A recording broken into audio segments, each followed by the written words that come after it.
as we come together at this global summit to hashtag end sexual exploitation. I must say that as a career marketer and child advocate, I get very passionate about the topic of social media because it comes with complexity.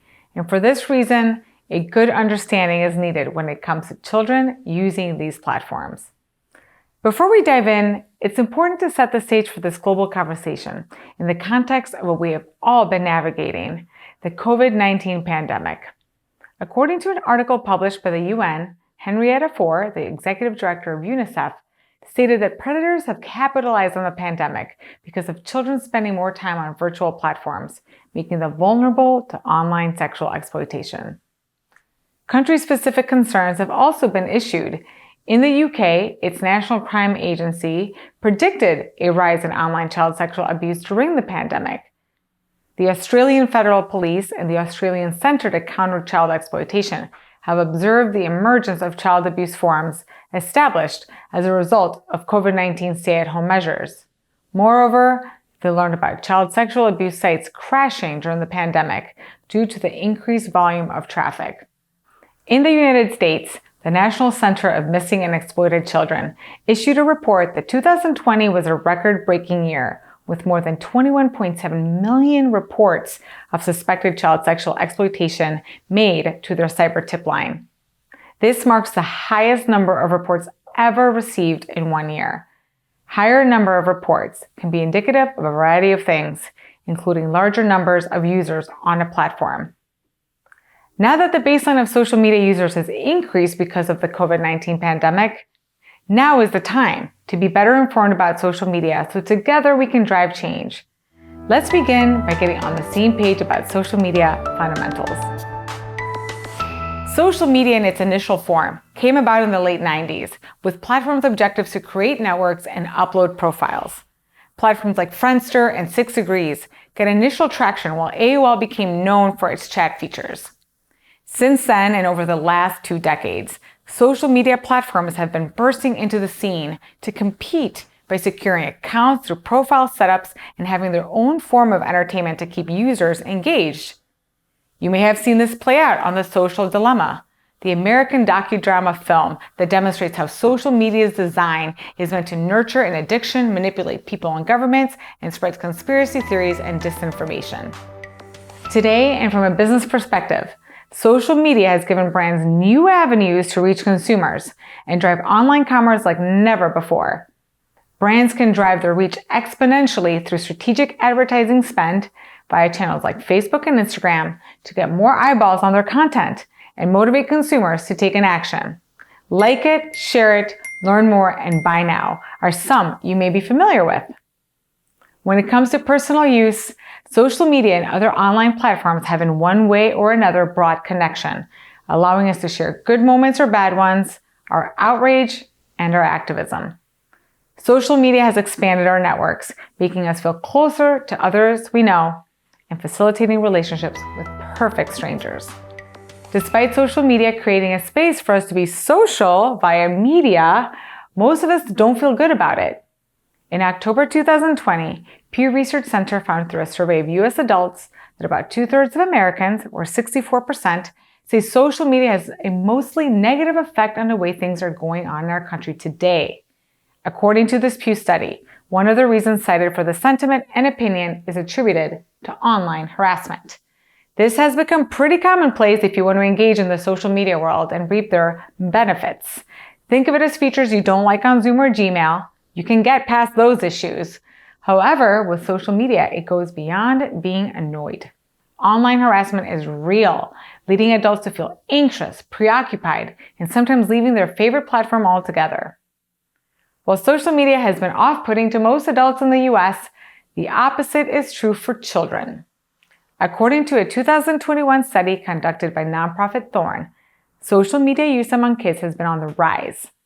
While most social media platforms have an entry point of age 13, younger tech-savvy kids are easily finding workarounds to set up accounts, remove blocking features, and keep it under wraps from their parent or caregiver.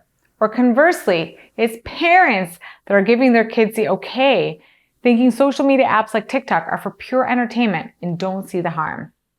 What didn't help parents or kids was the pandemic, which has exacerbated the use of devices, giving parents very little choice or room for monitoring their children. Our message today to parents and other leaders in the #EndSexualExploitation movement is that social media platforms present real danger to children because they're facilitating predators' access to children and to one another.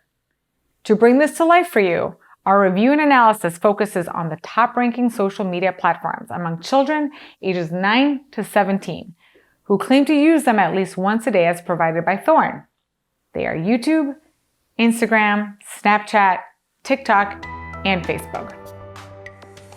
Before we dive into each one, here are key findings of why social media presents a real danger to children. Number 1, on social media, children expose their vulnerable moments through self-expression when they're feeling lonely, having a sad day, or trying to escape a bad home environment. This visibility allows predators to target victims through grooming tactics that start out as soothing affirmations and reach to aggressive harassment. Thorn indicated that this leads to threatening and blackmailing a child, playing on the child's fear of getting in trouble to force the victim into performing more acts which can become increasingly explicit. Number 2, pedophile rings are being created through shoddy profiles that are set up with coding so they can identify one another on these social media platforms. These rings are communicating to each other via hashtags and the comment section to share children content or CSAM, child sexual abuse material. Number 3, hashtags are used by pedophiles to canvass social media for images of young children.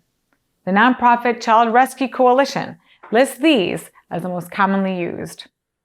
Through hashtags, pedophiles can easily discover your family portraits, kindergarten graduation pictures, birthday party snapshots, and other tagged images. Even worse, they download the photos to their phone and share them. If you add your location to the posts, predators can also stalk your children, which jeopardizes their safety. Emojis, number 4, are utilized to denote sexual cues and meaning, which are also used by predators who comment on social media posts, many of them fruits that get correlated to body parts. In addition, sex traffickers string together phrases through emoji use. Bark, an award-winning tech company that proactively monitors over 30 different social networks for potential safety concerns, issued the latest 2021 emoji slang. Number 5, direct messaging, referred to as DMs, and chat features allow for children to engage in dialogue that leads to developing relationships, often considered the first stage of grooming. Over time, kids can be in a position to establish trust with perfect strangers who end up harassing, pressuring, and grooming them over time. When speaking with a survivor of sex trafficking, we learned that DMs and private messaging on platforms like Instagram and Snapchat were key channels beyond traditional text messaging to stay in contact with pimps while being groomed as a teen. As adults, we can far more cope with online harassment and know what recourse we can take using the features available by platform or ditching the platform altogether. But our kids are simply not equipped to navigate online harassment. Online harassment by predators intimidates and beats them down, leading our children to dangerous pathways, online or offline. The way to combat child exploitation is to sharpen our knowledge about these media platforms. It will take all of us who are protectors of children in our professional capacities or personal ones as parents, aunts, uncles, or grandparents. Let's start with YouTube, which is owned by Google and is the second most popular platform in the world. What it's known for: an empowering platform for individual creators, brands, and media companies to upload videos.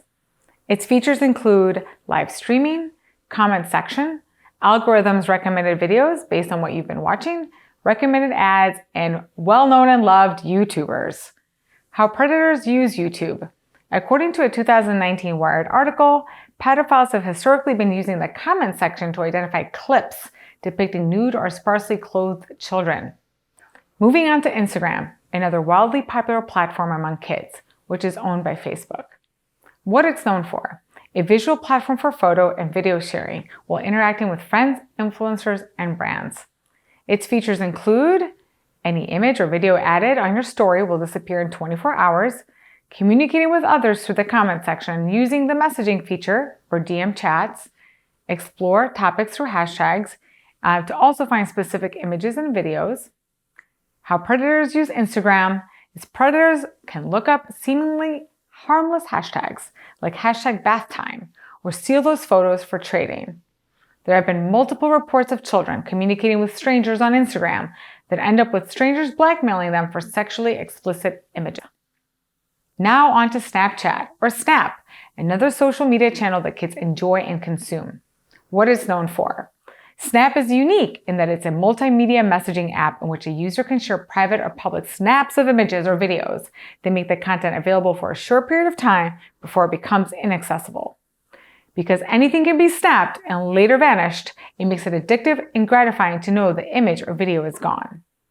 Its features include fun filters, use of emoticons, and creating Bitmoji avatars, making them fun for kids to enjoy and entertain themselves. Sharing a chronological story that's broadcasted to all your followers. It lets you store media in a private storage area. You can show your live location on a world map. And there's live video chatting and messaging like the other platforms. How predators use Snapchat. Child predators are able to both exchange CSAM with each other and convince children to send pictures of themselves to the predator. Predators like this platform because the snap can self-destruct in a matter of seconds, making it difficult for law enforcement to trace the content and allows groomers to avoid detections. Moving into TikTok, that peaked in popularity during the pandemic. What it's known for, a music and dance-focused platform that allows users to create, watch, and share 15-second videos shot on a cell phone. Doing popular challenges that follows today's trends keeps children excited, entertained, and wanting to follow the crowd to not be left behind. Its features include effects like filters, background music, and stickers that can be added to the short videos. Users can collaborate together on content by creating split-screen duet videos, personalized feed based on users' previous or most watched content, users following trends like hashtag challenges, and creating reaction videos, tutorials, homemade videos, and of course, there's live video chatting and messaging like the other platforms. How predators use TikTok. TikTok's algorithm gives predators instant content of children that helps them manipulate, build trust, and groom children instantaneously. Predators automatically type in sexually suggestive comments to lure children.